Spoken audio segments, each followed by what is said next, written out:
बच्चों, आज वैदिक काल का ये लास्ट लेक्चर है। ठीक है, उसके बाद में हम आगे का इतिहास पढ़ाएंगे। ठीक, वैदिक काल में आज हम संस्कार बताएंगे। ठीक है, यानी कि हमारे जो वैदिक धर्म ग्रंथ हैं उनके अनुसार हिंदू धर्म में कितने संस्कार होते हैं। ठीक है, आश्रम कितने हैं, जो जीवन काल होता है मनुष्य का, पूरे जीवन काल में कितने आश्रम होते हैं, कितने प्रकार का व्यक्ति पर ऋण होता है। ठीक है, क्या क्या हमारे समाज में पहले ऋग वैदिक काल में या उत्तर वैदिक काल में, ठीक है, तो दोनों को मिलाकर के हम वैदिक काल, ठीक है, तो हम वैदिक काल ही आज बोल रहे हैं, खाली ना ही तो ऋग वैदिक काल ना ही तो उत्तर वैदिक काल। ठीक है, तो इसमें किस किस प्रकार की प्रथाएं थी, ठीक, इसके बारे में समझेंगे। और विवाह कितने प्रकार के होते या होते थे, अब तो उतने प्रकार के नहीं होते, अब तो दो ही होते हैं, लव मैरिज और अरेंज मैरिज, बाकी तो होते नहीं है।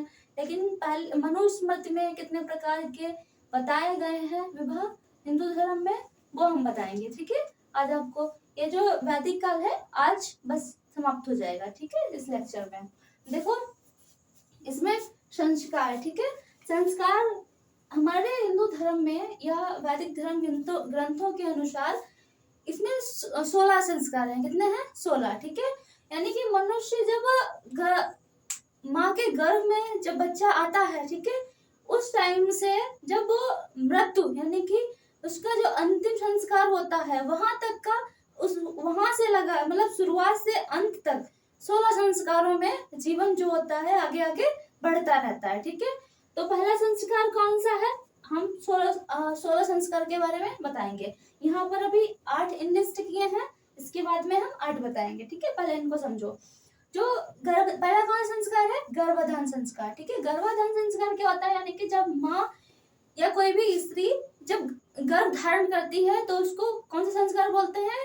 गर्भाधान संस्कार बोलते हैं। ठीक है, उसके बाद में देखो पुष्पन संस्कार। जो पुष्पन संस्कार होता है इसमें क्या होता है, गर्भ रक्षा एवं पुत्र प्राप्ति है, तो मतलब उपासना की जाती है भगवान से कि मतलब जो गर्भ में जो बच्चा आया है तो वो क्या रहा है, सुरक्षित रहा है। ठीक है, और घर में क्या पुत्र की प्राप्ति के लिए लोग कामना करते हैं, यानी कि बेसिक सी बात है, कौन करेगा? सास ज्यादातर करती हैं, लेकिन उन्हें ये नहीं पता कि हम खुद एक लड़की हैं। लड़की होकर यानी कि कभी तो लड़की थी और लड़की होकर खुद लड़कियों का विरोध करती हैं। लड़के नहीं करते विरोध, ना ही कोई घर का पुरुष करता है, बहुत कम होते हैं ऐसे पुरुष जो लड़कियों का विरोध करते हैं कि नहीं मेरे घर पे लड़का ही आना चाहिए। कौन करता है? औरत करती है, देखा होगा आपने, क्योंकि गांव में ऐसा ज्यादा होता है। उसके बाद में देखो तीसरा कौन सा संस्कार है? सीमांतोनय संस्कार। ठीक है, सीमांतोनय संस्कार क्या है? इसमें गर्भस्थ शिशु की मानसिक वृद्धि के लिए कामना की जाती है ईश्वर से कि जो बच्चा या जो शिशु गर्भ में पल रहा है तो उसकी जो मानसिक मतलब जो वृद्धि है वो अच्छे से हो, यानी कि वो बुद्धिमान हो आगे चलकर। किसमें? सीमांतोनय संस्कार में ये मतलब किया जाता है। ठीक है, उसके बाद में क्या है? जात कर्म। जात कर्म क्या है? शिशु उत्पन्न होने पर पिता द्वारा शिशु को आशीर्वाद दिया जाता है, यानी कि जिस जाति का पिता है, ठीक है, उसी जाति का क्या होगा? पुत्र होगा, यानी कि उसी जाति से पुत्र कहलाएगा। ठीक है, यानी कि अपनी ही जाति का या अपने ही पिता का आगे वंश बढ़ाएगा उसी जाति से। ठीक है, तो उसे जात कर्म कहते हैं। ठीक है, उसके बाद में क्या है? नामकरण संस्कार। ये आप लोग नहीं जानते होंगे, लेकिन इसे तो जानते होंगे, सब लोग जानते हैं, छोटे छोटे बच्चे जानते हैं कि नामकरण होना, यानी कि डस्ट होम जिसे बोलते हैं ना अपने देहात में, तो वही नामकरण। ठीक है, यानी कि शिशु का नाम रखा जाता है, हालांकि नाम नहीं रखते हैं लेकिन पंडित लोग बताते हैं ना कि ये पुराने नाम है, ये राशि से ये नाम पढ़ेंगे, ऐसे बोलते हैं ना कि इसी नाम से इसी राशि से मतलब ये नाम से पहला शब्द है, जैसे मेरा नाम मोहिनी है, ठीक है, तो बोल दिया होगा कि एम से या माँ से रख लेना, तो रख दिया मेरा नाम मोहिनी। ठीक है, तो वैसे ही नामकरण होता है। अब नामकरण खाली वो अब तो खाली दिखावा हो गया, बस बोल दें कि हाँ ये इस नाम से रख लेना, वो महीनों तक लग जाते हैं उन्हें ढूंढते हुए क्या नाम रखे अपने बच्चे का, फिर से सोचते रहते हैं। ठीक, इधर देखो छठा कौन सा है? निष्क्रमण संस्कार। निष्क्रमण संस्कार क्या होता है? घर से बाहर लाने का कर्म, यानी कि जब बच्चा पैदा होता है तब उसके बाद में उसे घर से बाहर निकाला जाता है, चाचा के द्वारा निकाला जाता है ज्यादातर, ठीक है, या पिता के द्वारा निकाला जाता है, तो उसी को हम निष्क्रमण संस्कार बोलते हैं, ठीक है। उसके बाद में है अन्नप्राशन संस्कार। अन्नप्राशन संस्कार क्या होता है, यानी कि पहले तो शुरू में क्या बच्चा दूध ही पीता है, ठीक है, उसके बाद में क्या, जब अन्न पहली बार बच्चे के मुंह में अन्न जाता है तो उसे अन्नप्राशन संस्कार कहते हैं, ठीक है। उसे कहते हैं हमारे यहाँ मुरचटनो बोलते हैं उसे, ठीक है। अब आपके यहाँ पता नहीं क्या बोलते होंगे, वैसे इसे क्या बोलते हैं, अन्नप्राशन संस्कार बोलते हैं, ठीक है। आठवां कौन सा है, मुंडन संस्कार। मुंडन संस्कार क्या होता है, मतलब ये तो सबको पता है मुंडन क्या होता है, यानी कि बाल बच्चे के उठा दिए जाते हैं, ठीक है, उसी को क्या बोलते हैं, मुंडन संस्कार बोलते हैं। एक तो आपको पता होंगे लेकिन सब नहीं पता होंगे, इसीलिए हम 16 बता रहे हैं, ठीक है इसमें। अब हम आगे लिस्ट कर रहे हैं, ठीक है। उधर हम 8 पढ़ चुके हैं, अब 8 इधर देखो, ठीक है। इसमें क्या है, सबसे पहले इसमें कर्णवेद संस्कार। कर्णवेद यानी कि कान छेदने का जो कर्म होता है उससे क्या बोलते हैं, कर्णवेद संस्कार बोलते हैं, ठीक है। यानी जब बच्चा पहले होता था, लड़का हो या लड़की, एक कान, मतलब लड़कों को ज्यादा छेदा जाता था, ठीक है, एक कान छेद दिया जाता था उनका, ठीक। अब तो लड़कियां तो पूरे यहाँ तक छेदा लेती हैं, पता नहीं कि कौन सा फैशन है ये। उसके बाद में क्या है, विद्यारंभ। विद्यारंभ में क्या है, शिक्षा आरंभ हो जाती थी, यानी कि जैसे कि अब इसमें क्या है, ब्राह्मण के बच्चे होते थे वो 8 वर्ष से शिक्षा ग्रहण करते थे। उसके बाद में जो क्षत्रिय के बच्चे होते हैं वो 10, ठीक है। उसके बाद वैश्य के जो बच्चे होते थे वो 11 वर्ष से शिक्षा आरंभ करते थे उस टाइम पर। लेकिन जो शूद्र के बच्चे थे वो, उनको शिक्षा ग्रहण करने का कोई भी अधिकार नहीं था पहले, ठीक। ये जो मतलब कि समाज है उसमें हम ये बातें पढ़ाएंगे, ठीक है। वर्ण के बारे में पढ़ाएंगे, वर्ण व्यवस्था। उसके बाद में देखो इसमें क्या है, उपनयन संस्कार। उपनयन संस्कार क्या है, यज्ञोपवीत संस्कार जो होता है, यानी कि इसमें जनेऊ धारण करके जो व्यक्ति होता था, यानी उसका ब्रह्मचार्य आश्रम शुरू हो जाता था, यानी कि जैसे ही वो शिक्षा ग्रहण करने के लिए जाता था तो उसके बाद में उपनयन संस्कार होता था, मंत्र वगैरह पढ़े जाते थे, फिर बाद में उसे जनेऊ धारण करवा के उसे ब्रह्मचार्य आश्रम में मतलब भेज दिया जाता था, ठीक। यानी कि उसका जो आश्रम है वो पहला शुरू हो जाता था, कौन सा, ब्रह्मचार्य आश्रम, ठीक है। उसके बाद में क्या है, वेदारंभ संस्कार। यानी इसमें क्या है, उपनयन संस्कार के बाद में जब थोड़ी बहुत शिक्षा बच्चे को मिल जाती थी, उसके बाद में वेदों की शिक्षा जो गुरु लोग थे वो लोग दिलाने लगते थे, यानी कि वेद को पढ़वाना, वेदों को पढ़ाना शुरू कर, उनका ज्ञान अर्जन कराना शुरू कर देते थे, ठीक है। उसके बाद में क्या है, समापवर्तन संस्कार। समापवर्तन संस्कार क्या है, शिक्षा समाप्त होने पर जब बच्चा घर आता था 25 वर्ष की आयु में, ये संस्कार हमका होता था 25 वर्ष की आयु पूर्ण होने पर, ठीक है। 25 वर्ष की आयु पूर्ण होने पर जब उसकी शिक्षा पूर्ण हो जाती थी, ठीक है, तो गुरुकुल से जब वो घर आता था तो समापवर्तन संस्कार होता था, ठीक है। अब उसके बाद ये 12th में है, शिक्षा शास्त्र सब्जेक्ट है, उसमें आते हैं ये क्वेश्चन। उसके बाद में क्या है, विवाह संस्कार भी मेन संस्कार है, ठीक है। इसमें क्या होता है, दो युगल होते हैं उनको मतलब दंपति बना दिया जाता है, ठीक है। विवाह तो सबको जानता है। उसके बाद में क्या है, वानप्रस्थ। वानप्रस्थ क्या है, वन में रहने के लिए भेज दिया जाता था। ये जो है, ये 50 वर्ष की आयु, जब व्यक्ति 50 वर्ष की आयु पूर्ण कर लेता था तब उसे वानप्रस्थ आश्रम में वो मतलब कि चला जाता था। उससे पहले गृहस्थ आश्रम, जब वो विवाह कर लेता था तब किसमें, गृहस्थ आश्रम में चला जाता था। उसके बाद में वानप्रस्थ, यानी कि पोती पोता हो गए, अब तुम्हें क्या करना है, बस वन चले जाओ, ठीक है, जंगल चले जाओ, भगवान की आराधना करो और मुक्ति पाओ, यानी कि वो मुक्ति पाने का एक जरिया था, ठीक है। तो इसे क्या कहते हैं, वानप्रस्थ, ठीक है, संस्कार, ये भी एक संस्कार होता था। उसके बाद में क्या है, अंत्योष्टि संस्कार, ठीक है। अंत्योष्टि संस्कार में क्या है, यह वह संस्कार है जिसमें मतलब कि अंतिम संस्कार होता है, जब व्यक्ति की मृत्यु हो जाती है उसके बाद में जो संस्कार होते हैं तो उसे क्या बोलते हैं, अंत्योष्टि संस्कार बोलते हैं, ठीक है। ये हमारे क्या है, 16 संस्कार है, ठीक है।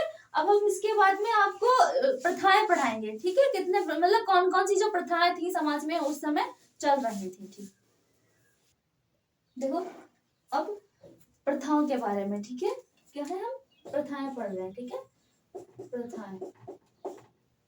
प्रथाएं वैदिक काल में दो मुख्य जो प्रथाएं थी उन्हीं के बारे में थोड़ा बहुत जानकारी मिली है, ज्यादा नहीं। और बाकी जो प्रथाएं थी वो बाद में स्टार्ट हुई, जैसे पर्दा प्रथा है, ठीक है, वो कब स्टार्ट हुई, बाद में स्टार्ट हुई जब भारत में आक्रांता आया बाहर से, मतलब कि कब्जा करने के लिए भारत पे या लूट मार करने के लिए जब आक्रांता आए भारत में तो क्या हुई, पर्दा प्रथा स्टार्ट हो गई थी, ठीक है। उसके बाद में और धीरे धीरे प्रथाएं प्रचलन में आ गई। लेकिन क्या हुआ यहाँ पर, ये जो प्रथाएं थी सबसे पहले क्या, दास प्रथा, ठीक है, दास प्रथा और सती प्रथा, इनका थोड़ा थोड़ा मतलब जानकारी इनकी मिली है कि हाँ ये इस समय मतलब शुरू हो चुकी थी, ठीक है। लेकिन इनका भी जो ज्यादातर प्रचलन है वो बाद में ही शुरू हुआ, जब भारत में बाहर से लूट मार करने के लिए जब आक्रांता आया तभी इनका प्रचलन अधिक स्टार्ट हो गया था, ठीक है। अब पहले तो समझो दास प्रथा। दास प्रथा की जो मतलब की जानकारी है वो कहाँ से मिलती है, तैत्तिरीय संहिता है, या तैत्तिरीय हमने ब्राह्मण ग्रंथ बताया था, ठीक है। संहिता क्या होता है, कानून, तो उसी में जो तैत्तिरीय संहिता है उसी में दास प्रथा का मतलब कि प्रचलन मिला का, हाँ दास प्रथा चल रही थी, ठीक है, उस टाइम। और मनुस्मृति में दास कितने 7 प्रकार के होते हैं। दास प्रथा का अंत कब हुआ है बस इतना समझो, क्योंकि मेन पॉइंट है, ज्यादा नहीं डिटेल में जाएंगे। दास प्रथा का अंत हुआ 1833 ईस्वी में, इसका अंत हो गया था, ठीक है। अब दूसरी कौन सी है, ये इंपॉर्टेंट है, ठीक है, सती प्रथा आती है, एग्जाम में भी आती है सती प्रथा। सती प्रथा, इसमें सबसे पहले इसकी जानकारी कहाँ से मिली है, अथर्ववेद से मिली है, ठीक है, यानी कि औपचारिक जानकारी मिली है, पूरा पता नहीं था लेकिन हाँ उसी में कुछ क्लू मिले हैं, ठीक है, कि हाँ उस समय पर क्या जब वेदों की रचना हो रही थी, अथर्ववेद लास्ट वाला है, ठीक है, तो इस टाइम पे क्या सती प्रथा स्टार्ट हो गई थी, ठीक। उसके बाद में क्या है, सती प्रथा के जो प्रचलन में जब ज्यादा प्रचलन में आई उस टाइम में वो गुप्त साम्राज्य था, ठीक है। गुप्त साम्राज्य के समय पर जब हुंडों ने आक्रमण किया था, ठीक है, हुंडों ने आक्रमण किया था, तो उस टाइम पर मतलब वो बाहर के आक्रांता थे, उन्होंने जब भारत पर आक्रमण किया तो जो सैनिक जितने भी मारे गए तो उनकी जो पत्नियां थी, क्योंकि जो आक्रांता थे वो क्या करते थे, स्त्रियों को उठा करके ले जाते थे, तो उन्होंने क्या किया कि सती मतलब होने का निर्णय ले लिया कि जितने मतलब मेरे अगर पति मर जाएंगे तो हम क्या करेंगे, सती हो जाएंगे, उन्होंने ये सोच लिया था, ठीक। तो सबसे ज्यादा मतलब बिल्कुल सबसे ज्यादा सटीक जानकारी कहाँ से मिली है, एरन अभिलेख से। कहाँ से, एरन अभिलेख से, ये गुप्त काल का अभिलेख है, ठीक है। जब गुप्त साम्राज्य पढ़ेंगे उसके बाद में उसमें बताएंगे, ठीक है, एरन अभिलेख क्या और उनके राजा जो थे उनके बारे में, ठीक। इसका जो अंत किया वो किसने किया, क्योंकि ये बहुत स्त्रियों की दयनीय स्थिति हो गई थी। अब जो नहीं मरना चाहती थी उसको भी जबरदस्ती मार दिया जाता था, पकड़ के उसे नशा कर दिया जाता था या कुछ भी कर दिया जाता था, या मतलब नशा ही में जाता था। जो नहीं मरना चाहती थी स्त्रियां तो उनको नशा करके या कैसे भी उनको सती करवा दिया जाता था, ठीक है, यानी कि पति के साथ में उन्हें जला दिया जाता था। अब देखो इसकी जो अंत हुआ है सती प्रथा का कब हुआ है, 1829 ईस्वी में राजा राम मोहन राय और विलियम बेंटिक, ठीक है, इन दोनों के, विलियम बेंटिक ने उसमें गवर्नर जनरल था, कौन, विलियम बेंटिक, ठीक है, 1829 ईस्वी में। और जो राजा राम मोहन राय थे, अच्छा राजा राम मोहन राय ने क्यों इस प्रथा का विरोध किया, क्योंकि जब वो छोटे थे राजा राम मोहन राय तो उनकी माता, जब उनके पिता की मृत्यु हुई तो उनकी माता को सती होना पड़ा। अब उसके बाद में उनका जो पालन पोषण था, क्योंकि बहुत छोटे थे 1-2 साल के होंगे, तो उनकी माता को सती होना पड़ा, उनके पिता की मृत्यु हो गई थी। उनका जो पालन पोषण था उनकी भाभी ने किया, ठीक है। अब भाभी को वो माँ समझते थे, क्योंकि छोटे बच्चे का कोई शुरू से पालन पोषण करेगा तो उसे वैसे सी माँ ही समझेगा। अब उनके भैया जब वो 10-12 साल के ये राजा राम मोहन राय थे तो उनके भैया की मृत्यु हो गई। अब भैया की मृत्यु हो गई तो भाभी को जबरदस्ती सती करवा दिया, ठीक है, समाज के लोगों ने। तो उन्होंने शपथ ले ली थी कि अब इस प्रथा का अंत हमारे ही द्वारा होगा। मतलब कि बताओ एक बच्चे पर जब उसके पिता का साया उठ गया, ऊपर से माँ को भी जला दिया गया, कितनी बेकार प्रथा थी ये। आप लोग समझो कितना मतलब दर्द होता होगा उस टाइम पे। अब देखो उसके बाद में इन लोगों ने क्या किया, 1829 में इस प्रथा का अंत करवा दिया। तो जो वैदिक काल है, वैदिक काल में दो प्रथाओं का मतलब थोड़ा बहुत क्लू मिलता है कि हाँ ये प्रथाएं प्रचलन में थी, लेकिन बाद में जब भारत में आक्रमण होने लगे तब ये प्रथाएं बहुत ज्यादा अपने चरमोत्कर्ष पे आ गई, यानी कि बहुत ज्यादा होने लगे थे। ठीक है, आप लोग सुने होंगे जो राजा महाराजा थे वो मर जाते थे, उनकी जो पत्नियां थी वो क्या कर लेती, मतलब सती हो जाती थी। इनकी कहानी बहुत सुने होंगे आप लोग। मूवी भी तो है पद्मावती, ठीक है, जो रानी थी उन्होंने क्या आत्मदाह कर लिया था। तो ऐसे ये प्रथाएं जो थी पहले बहुत प्रचलन में थी, अब तो नहीं है, बिल्कुल अंत इनका हो गया।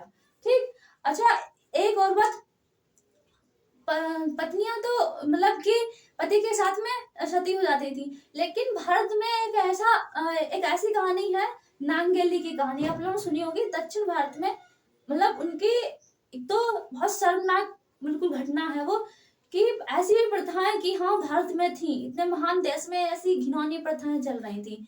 अब जितने भी जो दलित लोग थे वो लोग क्या करते थे, मतलब उन लोगों को दक्षिण भारत में एक राज्य था, तो वहाँ वो जो राजा था वो क्या करता था, स्त्रियों को जो उनके स्तन थे झांकने नहीं देता था, और जो पुरुष थे उनको पगड़ी यानी कि कुछ भी गमछा वगैरह सिर पर नहीं बांधने देता था। तो जो नांगेली थी उन्होंने कहा कि नहीं, ये तो मेरा मतलब कि मेरी इज्जत का सवाल है, तो हम तो अपने जो स्तन है वो तो ढकेंगे, और ना ही तो इसके अगर कोई ढकता भी था तो जो उस पर टैक्स लिया जाता था, कर लेते थे राजा।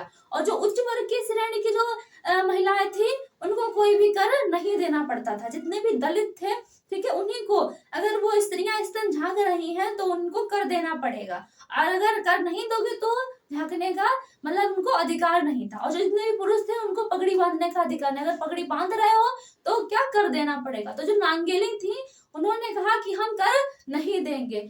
तो जब उनके घर पे लेने आए, ठीक है, जो राजा के जितने भी मंत्री वगैरह थे, तो जो टैक्स लेने आए तो उन्होंने अपना एक वृक्ष काट के केले के पत्ते पर रख दिया था, और उनकी इतना मतलब ब्लड क्लॉटिंग हुई कि उनकी मृत्यु हो गई। तो जो उनके पति थे उनके मतलब कि इतने गम में, तो उन्होंने क्या किया था, अपनी पत्नी के साथ में ही वो भी सती प्रथा में शामिल हो गए थे, यानी उन्होंने अपनी पत्नी के साथ में ही आत्मदाह कर लिया था। उनकी पत्नी तो मर गई थी, लेकिन उन्होंने जिंदा ही अपनी पत्नी के साथ में आत्मदाह कर लिया था।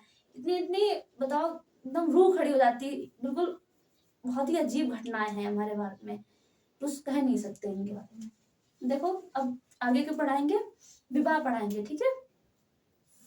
अब देखो विवाह, ठीक है, विवाह कितने प्रकार के हैं, 8 प्रकार के। किसके अनुसार, जो मनुस्मृति है, ठीक है, उसके अनुसार विवाह कितने प्रकार के होते हैं, 8 प्रकार के होते हैं। देखो सबसे पहले है इसमें ब्रह्म विवाह। ब्रह्म विवाह क्या होता है, इसमें दहेज सहित अपने ही वर्ग या अपने ही श्रेणी के लड़के के साथ में अपनी लड़की का विवाह कर देना, ठीक है, तो उसे क्या कहते थे, ब्रह्म विवाह कहते थे, ठीक है।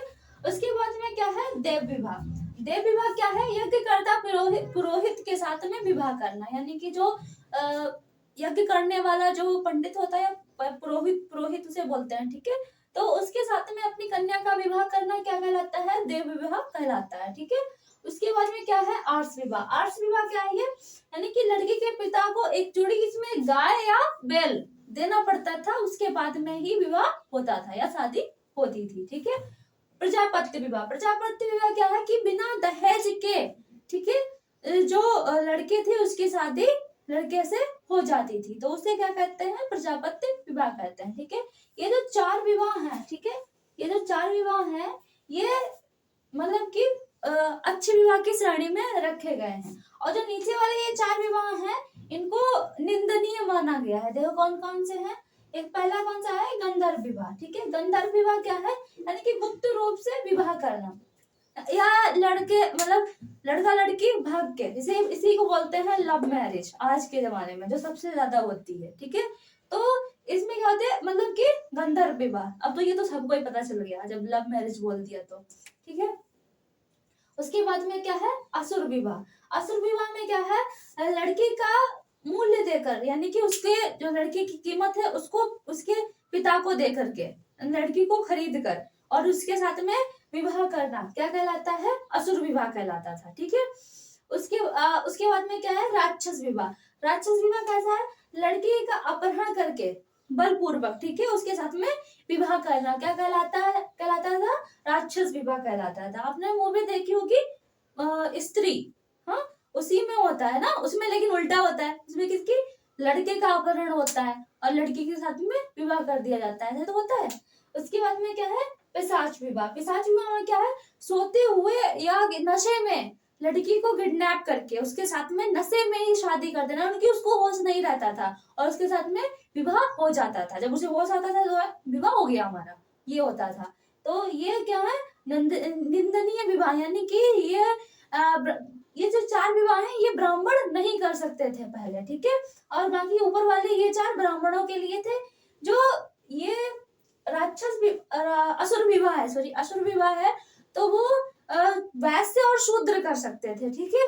और जो गंधर्व विवाह है वो सिर्फ क्षत्रिय कर सकते थे, बाकी और कोई नहीं कर सकता था। ब्राह्मणों के लिए सिर्फ यही उच्च वर्ग के जो विवाह थे वही कर सकते थे, बाकी अगर कोई करता था तो उसे ब्राह्मण की श्रेणी से निकाल दिया जाता था, समाज के मतलब समाज में उसे गलत ठहराया जाता था। इतने ये विवाह समझ में आ गए आपको। इसमें से होते कौन से हैं, ये ऊपर वाले तो ये तो होता ही है, ठीक है, ये सबसे ज्यादा होता है और उसके बाद उससे भी ज्यादा ये होता है, ये ठीक है। लेकिन इसे भी अभी भी समाज में एक्सेप्ट नहीं किया गया है और नहीं करना चाहिए। माँ बाप, एक तो उनका अधिकार होता है माँ बाप का, वैसे तो बच्चे अपने ही मतलब मर्जी की जिंदगी जीते हैं, और एक अधिकार उनका कि हाँ चलो उनके भी कुछ ख्वाब होते हैं ना कि हम ऐसे करेंगे अपने बच्चे का विवाह या ऐसे करेंगे शादी, लेकिन सब पानी फेर देते हैं बच्चे। ऐसा नहीं करना चाहिए ना। अब जो लड़की भाग के जाती है वो अपने बच्चों को क्या शिक्षा देगी, कुछ नहीं दे सकती। वो अगर जो लड़का भगा के ले गया है, जो उसके आगे बच्चे होंगे या लड़की होगी, ठीक है, तो वो लड़की से अपनी बोल देगा कि बेटा तुम भी भाग जाओ, नहीं बोल सकता ना, ये तो गलत है। अच्छा है, नहीं एक्सेप्ट करना चाहिए इन सब चीजों को। आप भी दूर रहिए, पढ़िए आराम से और मम्मी पापा की मर्जी की लड़की या लड़के से शादी कीजिए बस, ठीक है। सबसे पहले नौकरी लेना है और कुछ नहीं, ठीक। अब उसके बाद में हम आपको बताएंगे और एक दो विवाह और समझ लीजिए जिनको ऐसे समझा रहे हैं। पहला कौन सा है, ये अलग होता है, ठीक है, यानी कि ये जो 2 विवाह हम बता रहे हैं ये अलग है। पहले क्या है, अनुलोम विवाह, ठीक है, अनुलोम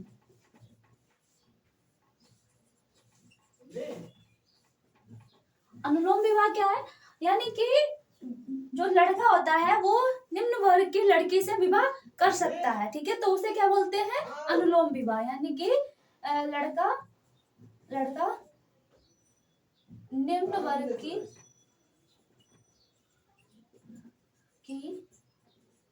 लड़की के साथ विवाह, ठीक है, विवाह कर सकता है। और जो प्रतिलोम विवाह होता है, देखो प्रतिलोम, दूसरा क्या है, प्रतिलोम विवाह, ठीक है, लोम विवाह। इसमें क्या होता है, उल्टा होता है। इसमें क्या होता है, लड़का निम्न वर्ग की लड़की से विवाह कर सकता है, और जो प्रतिलोम में क्या होता है, देखो प्रतिलोम अनुलोम प्रतिलोम उसका उल्टा, जस्ट अपोजिट, यानी कि इसमें जो लड़की होती है वो निम्न वर्ग के लड़के से विवाह कर सकती है, ठीक है। तो ये दोनों के अपने आप में अपोजिट है, लेकिन एग्जाम में आते हैं आप लोगों के नहीं, जैसे जब समाजशास्त्र पढ़ते हैं तो उसमें आते हैं, या जो भी बीए कर रहा होगा 12th में भी शायद ये आते हैं, ठीक है, क्योंकि हमने उससे क्या नहीं है, लेकिन हम लग रहा है बीए में आते हैं, तो जो पढ़ रहा है उसे ये ध्यान में रखना, ठीक है। अनुलोम ये जो 8वां विवाह और ये अनुलोम और प्रतिलोम विवाह, ठीक है, ये इसका जस्ट अपोजिट होता है। अब हम आपको जो आश्रम होते हैं वो बताएंगे, ठीक है।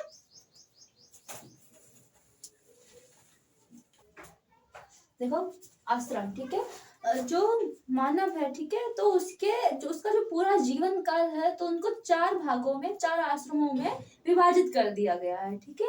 पहला समझो ब्रह्मचार्य आश्रम। ब्रह्मचार्य आश्रम में ये कब से कब तक शुरू होता है, 0 से, यानी कि जब बच्चे का जन्म होता है, ठीक है, उससे 25 वर्ष तक वो किस में रहेगा, ब्रह्मचार्य आश्रम में रहेगा, ठीक है। ये मतलब कि 0 से नहीं, मान लो कि 8 वर्ष से स्टार्ट हो जाता है, जब वो शिक्षा ग्रहण करने के लिए आश्रम में चला जाता है, ठीक है, या तो उस समय कौन सा आश्रम शुरू हो जाता है? ब्रह्मचार्य आश्रम। लेकिन इसे 25-25 वर्षों में विभाजित कर दिया गया है, तो 0 से 25 ही समझो, ठीक है। उसके इसमें कार्य क्या होता है, ठीक है, इसमें कार्य क्या होता है? ज्ञान की प्राप्ति, और इसमें लिखना है पुरुषार्थ, पुरुषार्थ, ठीक है। ब्रह्मचार्य आश्रम कब से? 0 से 25 वर्ष तक, ठीक है। इसमें कार्य क्या है? ज्ञान की प्राप्ति करना, यानी कि ज्ञान अर्जन करना, ठीक है। और उस ये किसके लिए, यानी कि इसका उद्देश्य क्या है? धर्म, ठीक है, यानी कि धर्म पर आधारित जितने भी मतलब अपने धर्म को, अपने धर्म का जो पालन है वो अच्छे से करना, ये समझ लो, ठीक है। उसके बाद में पहला ये हो गया। दूसरा गृहस्थ आश्रम। गृहस्थ आश्रम जब समावर्तन संस्कार पूर्ण हो जाता है, उसके बाद में वो गृहस्थ आश्रम में चला जाता है। संस्कारों में हमने आपको बताया था जब संस्कार पढ़ाए थे, तो जो गृहस्थ आश्रम की 25 से 50 वर्ष की आयु तक रहता है। जब व्यक्ति 25 वर्ष की आयु में आ जाता है और 50 वर्ष की आयु पूर्ण कर लेता है, तो उसके बीच में कौन सा आश्रम है? गृहस्थ आश्रम, ठीक है। इसमें क्या कार्य है? सांसारिक जीवन, यानी कि अपने जो परिवार के जो धर्म है, ठीक है, तो उसको आगे बढ़ाना, या अपने जो वंश को आगे बढ़ाना, ठीक है। तो ये किसमें आएगा? सांसारिक जीवन में आएगा, ठीक है। और इसमें जो पुरुषार्थ है, यानी कि उद्देश्य है, उद्देश्य क्या है इसमें? अर्थ। ये अर्थ का मतलब यहाँ पर है कि मनी, यानी कि पैसे का अर्जन करना, ठीक है, और काम करना, ठीक। जब काम करोगे तभी तो पैसा आएगा। तो ये दोनों चीजें किसमें है? गृहस्थ, क्योंकि इसमें पैसा जरूरी है ना, परिवार को चलाने के लिए पैसे की जरूरत होती है, इसीलिए इसका जो उद्देश्य है वो क्या है? अर्थ। अर्थ यहाँ पर मनी से है, ठीक है। उसके बाद में क्या है? वानप्रस्थ आश्रम। वानप्रस्थ आश्रम क्या होता है? ये 50 से 25 वर्ष की आयु के बीच में होता है, ठीक है। जब व्यक्ति 50 वर्ष की आयु में आ जाता है, तो कौन सा आश्रम शुरू हो जाता है? वानप्रस्थ आश्रम शुरू हो जाता है। इसमें व्यक्ति बूढ़ा हो जाता है, अब उसने पोती पोता भी देख लिया अपने, ठीक है। मतलब हालांकि इंसान की इच्छाएं कभी खत्म नहीं होती है ना, लेकिन उसके बाद में वो क्या करने लगता है? ईश्वर का ध्यान करना उसे चाहिए, ठीक है। ये बताया गया है कि इसी के अनुसार अपना जीवन व्यतीत करो, तो जो जीवन है वो सार्थक हो जाएगा, ठीक है। अब देखो इधर इसमें क्या है? ईश्वर की, यानी कि भगवान की आराधना या ध्यान करना चाहिए, ठीक है। कब? 50 वर्ष की आयु पूर्ण हो जाने पर। इसमें क्या है? इसका जो उद्देश्य रहेगा वो क्या रहेगा कि आपको मोक्ष की प्राप्ति करनी है, क्योंकि मृत्यु निकट आने वाली है ना, इसीलिए ईश्वर का ध्यान करो, और जब आपकी मृत्यु हो तो आपको मतलब स्वर्ग की प्राप्ति हो, ऐसा है, ठीक है, माना जाता है। अब क्या है? चौथा कौन सा है? संन्यास आश्रम। संन्यास जो आश्रम है उसकी आयु है 75 वर्ष से 100 वर्ष के बीच में। इसी में व्यक्ति की मृत्यु हो जाती है ना, 75 से 100 वर्ष की। हालांकि अब तो 60 वर्ष में या 70 वर्ष की आयु में या 80, इससे ज्यादा ऊपर कोई जाता ही नहीं है। तो इतने में हालांकि इसे 25 वर्ष की आयु, क्योंकि पहले इंसान की तो आयु बहुत ज्यादा हुआ करती थी, इसीलिए इतना ही माना गया है, ठीक है। तो इसमें क्या है? इसका कार्य क्या है? मोक्ष के लिए तप करना, यानी कि मुक्ति पाने के लिए तप करना, कि हमें किस प्रकार से मुक्ति मिलेगी, ठीक है। तो भगवान से क्या करना? आराधना करना कि मुझे मुक्ति मतलब दिलाइए। इसका उद्देश्य क्या होता है? मोक्ष की प्राप्ति, अच्छे से हमारी मृत्यु हो जाए, ऐसा इसलिए मतलब आराधना करते हैं, ठीक है। अब हम आपको ऋण बताएंगे, यानी कि व्यक्ति पर कितने प्रकार के ऋण होते हैं, ठीक है। व्यक्ति पर ऋण, ठीक है, यानी कि जब व्यक्ति वानप्रस्थ, ठीक है, आश्रम में होता है, तो उस टाइम व्यक्ति पर 3 प्रकार के ऋण होते हैं, ठीक है। कौन कौन से ऋण होते हैं समझो। पहला है ऋषि ऋण, ठीक है। जो ऋषि ऋण होता है वो कैसा ऋण है? यानी कि इसमें ये हम कैसे उतार सकते हैं, ठीक है, अपने ऊपर ऋण यानी कि कर्ज, ठीक है। यानी कि धर्म के अनुसार व्यक्ति पर 3 प्रकार के कर्ज होते हैं। वैसे तो चाहे कितने भी कर्ज ले लो, लेकिन कितने होते हैं? 3 कर्ज होते हैं। कौन कौन से? वैदिक ग्रंथों का अध्ययन करना। अब जो ऋषि लोग जो धार्मिक ग्रंथ लिख के गए हैं, तो उनका जब तक अध्ययन नहीं करोगे, ठीक है, यानी कि जैसे कि गीता है, पुराण है, ठीक है, इनको नहीं पढ़ोगे तब तक ये ऋण नहीं उतरने वाला, ठीक है। समझ में आ गया? तो इन चीजों को पढ़ना चाहिए। जब आपके पास टाइम जैसे गीता है, अब चाहे तुम कितनी भी अच्छी मतलब मोटिवेशनल स्टोरी है कुछ भी सुन लो, एक बार गीता, कुरान, बाइबल, जो इस धर्म के जो लोग हैं पढ़ के देखो, उनमें से जो मिलेगा वो कहीं और से नहीं मिल सकता है, नहीं तो पढ़ना चाहिए। उसके बाद में देखो, ये समझ में आ गया आपको। उसके बाद में देखो पितृ ऋण। अब पितृ ऋण कैसा ऋण है, इसमें माता पिता की सेवा करके व्यक्ति इस ऋण से मुक्त हो सकता है, लेकिन आजकल ये होता ही नहीं है। तभी तो सब कहाँ जाएंगे, फिर नर्क जाओगे अगर ये ऋण नहीं उतारोगे अपने ऊपर से। तो ये समझ में आ गया, पितृ ऋण समझ में आ गया आप लोगों को, यानी कि माता पिता की सेवा कर कर ये ऋण उतारा जा सकता है, ठीक है। अब उसके बाद में क्या है, देव ऋण। देव ऋण में क्या है, धार्मिक अनुष्ठान एवं यज्ञ करके, ठीक है, ये जो ऋण है वो उतारा जा सकता है। व्यक्ति पर मुख्य रूप से 3 ही ऋण होते हैं, ठीक है। ये देव ऋण है, ये जो वानप्रस्थ आश्रम होता है उसमें ये चीजें की जाती हैं, ठीक है, यानी कि यज्ञ वगैरह करवा लिए, ठीक है, या मतलब दान वगैरह कर दिया, तो ये सब किस में आएगा, देव ऋण में आएगा, ठीक है। जो भी अनुष्ठान वगैरह होते हैं वो अगर पूजा पाठ घर में नहीं होता है, बड़े स्तर पर, ठीक है, या हवन वगैरह या यज्ञ वगैरह जो होते हैं तो वो करवाया जाता है। तो ये चीजें ये करना, ये उतारना, ठीक है, इस प्रकार का खर्च उतारना धर्म ग्रंथों के अनुसार बहुत जरूरी है, ठीक है। अब जो एक पॉइंट और समझ लीजिए, देवता, ठीक है, यानी कि जो वैदिक काल में कौन कौन से मुख्य देवता थे, इंद्र वगैरह थे, हम उनको लिखेंगे नहीं, ऐसे समझिए, ठीक है। प्रजापति जो देवता थे, ठीक है, प्रजापति, ठीक है, ये मुख्य देवता थे, ठीक है, मुख्य, ये मुख्य देवता थे। बाकी और अग्नि देवता की पूजा होती थी, इंद्र देवता की पूजा होती थी, ठीक है। इंद्र देवता की पहले होती थी ऋग्वैदिक काल में, जब हम उत्तर वैदिक काल में आते हैं तो किसकी पूजा होने लगती है, प्रजापति की होने लगती है, ठीक है। और रुद्र की होती थी, ठीक है, रुद्र देवता थे उनकी होती थी, विष्णु भगवान की पूजा होती थी। तो इन लोगों की, इन देवताओं की मुख्य रूप से पूजा होती थी, लेकिन मुख्य कौन है इसमें, प्रजापति, ठीक है। बाकी बस आज हमारा ये वैदिक, ठीक है, जो वैदिक कालीन है वो आज खत्म हो गया है, समाप्त हो गया। उसके बाद में हम बौद्ध धर्म नहीं, जैन धर्म पढ़ाएंगे, ठीक है। ये यहीं पर बस इतना ही है, इसमें और ज्यादा कुछ नहीं है, ठीक है। अच्छा पसंद आए या पढ़ने में अच्छा लगे तो आप लोग लाइक कीजिए, शेयर कीजिए और हमारे चैनल को सब्सक्राइब कीजिए। जय हिंद, जय भारत।